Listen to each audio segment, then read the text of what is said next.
Depuis 4 ans, Pauline Moisson confectionne des vêtements dans son atelier à Lyon. Mais il y a 2 semaines, elle découvre que ses créations ont été copiées à l'identique par le géant chinois de la fast fashion, Shein. Du coup, voilà.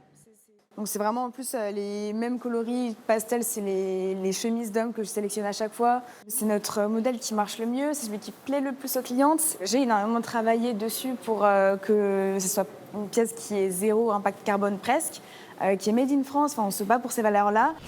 Quand elle propose cette chemise à 65 € sur son site, la plateforme chinoise la vend 4 fois moins cher, 13 € seulement.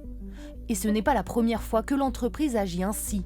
Dans le monde, de plus en plus de créateurs déclarent être victimes de plagiat, comme cette styliste norvégienne. This is my sweater design. I ordered a copy of it from Shein.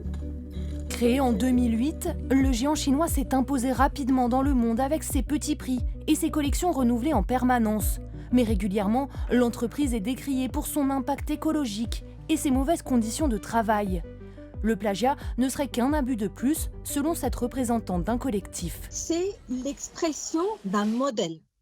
Un modèle qui tire les coûts vers le bas par tous les moyens et qui, par la même occasion, bafoue les droits humains des travailleurs et des travailleuses, qui bafoue l'environnement et que, bien évidemment, on ne va pas se soucier de payer une créatrice pour son art. Pour les petits créateurs, difficile de lutter contre le géant Shein. Beaucoup d'entre eux renoncent à attaquer l'entreprise en justice, dans un combat qu'ils estiment perdu d'avance.